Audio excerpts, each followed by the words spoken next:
Welcome, have a seat. Nimesikia mtu hapa amesema size yangu. Nani anasema hivyo? What an amazing crowd. Umetisha hatari sana nye. All right, welcome. Thank you. Thank you. To 10 number 10. This is how we do it here. This is some good Kenyan love. One more time, let's show her some love. Thank you. Wow, I guess where do we start? I guess there's so many things to talk about. I know where to start. Such a Where are you great... going to start? I want to start with your outfit. Yes. Because you are slaying, girl. What? Thank you, thank you, thank you,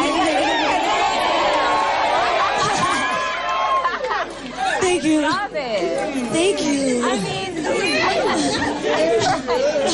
while Willem is catching his breath, talk to us a little bit about... Hi. Talk to us a little bit about your fashion sense. I really like clothes and shoes and hair and accessories like all girls do, right? I only made dangana. So, I mean, it's part of my brand to look good, and I feel like women should accentuate the greater things about themselves. So hair is an accessory. Every time a guy asks me about my hair, I say, that's not your concern. Yeah, right? As long as it look good on my head, you know. Love it. So, you know, I love to accentuate. That's all it is. And these are all accessories and adornments because God made us beautiful creatures. Yeah. Amen. All right. Amen. Like and all the ladies say amen. All the ladies say amen. All right. Of course, talk about your upbringing. Grew up in different cities. How was it like shifting from New York to Arusha and all this? And what did you pick from?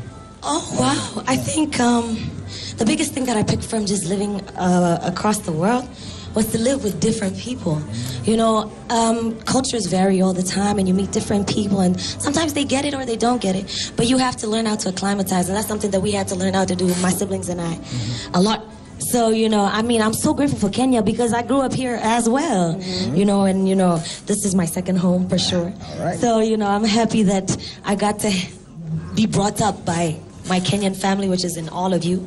So, yeah. Right. Speaking of your siblings, yes. How is Taro doing? She's great. You know, she's probably watching right now, so say what's up to Taro. Shout out to Taro. Hey. Okay, wait. That was all the ladies. They always say, hey, some fellows, hey. Oh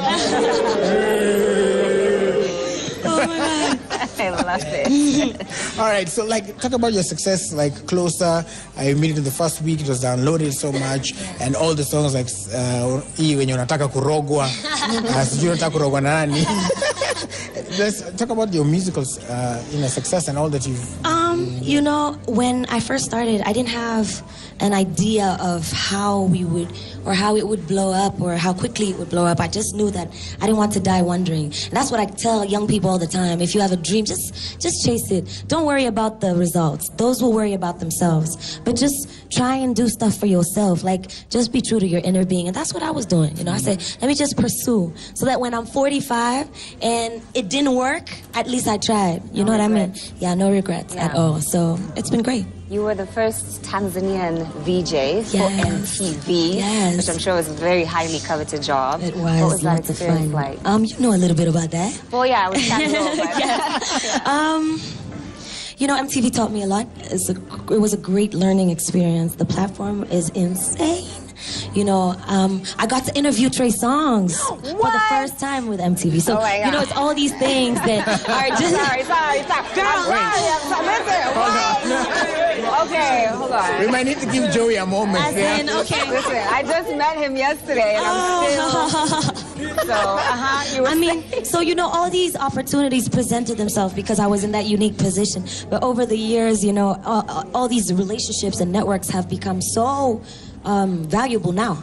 And the experience couldn't have been learned anywhere else. I couldn't have learned any of the stuff that I learned there at school. So I'm really, really blessed to have had that experience. Awesome. Yeah. All right, so you've been in Kenya for like several, like you said, it's kind of like your second home. Yes. And now you're here for Coke Studio. Yes. And you've done it before. Yeah. Yeah, I want to name Never gonna let you go. I love that song. I mean, come on. Give it up for Vanessa Mdee.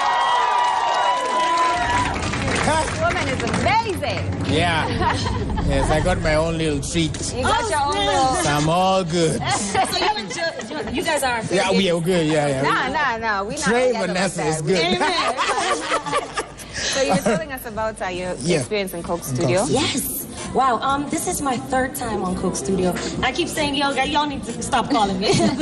I always learn so much from the experience. I create such great relationships. Last year, I Coke Studio with Tubaba, and he's become like my big brother / family. 2 weeks ago, I was in Lagos performing out there for his show. So it's all these great relationships that we form on that platform that are long-lasting. And here I am again. This year I did Coke Studio with Patoranking.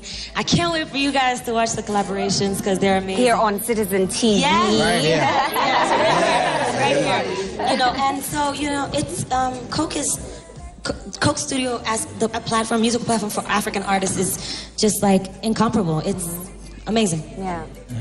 All right, awesome. Of course, there are many other achievements that you've made, like the World Global Forum, I think, if I'm saying right. How do you receive that information? You can tell us a little bit about that as well.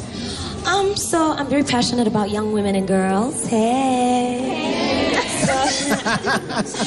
So early on when I started VJing, I started to blog about sex, because people don't want to talk about sex, baby. So, I wanted to talk about I wanted to speak to young people, and I wanted it to be from a young person as well who's discovering new things every day. So, through that, I got to join all these huge global forums with the United Nations and with other organizations that were dealing with various causes, including vaccinations for young women and girls, and so on and so forth, HIV, AIDS, and malaria, and.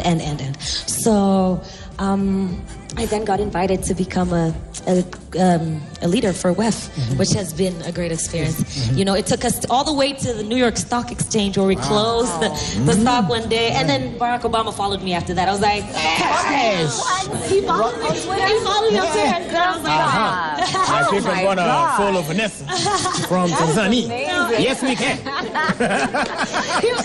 He probably was. Probably, this is my theory. He was watching the stock exchange get close. He was like, "Who's this girl speaking Swahili?" He's like, my East African family. Oh no! I think he runs his own Instagram. Now, talking about your music more, when people hear, Tanzanian artists, you expect bongo, but you do your own mix and your own flavor, and you have English and you have Swahili, and you have. So talk to us a little bit about your sound. Okay, so I always call my sound progressive. It's still bongo because it's from there, and I'm from there, and it's inspired by the times and our culture and Swahili. Anything that is in Swahili and is popular is bongo flavor. Bongo flavor is popular Tanzanian music, irrespective of the genre, irrespective of the language. So, I call my music progressive because when we first started, people were like, no one's ever gonna play your song. So all these things, I was like, man, let's just do this. So we forged these, Kichwangu Musana, you're gonna play my song. And they did. And, over the years, we've changed the narrative. Today, Navy Kenzo are nominated at the Mama for Best Group. They're out, I sang Game with them. You know that song. She didn't like my game.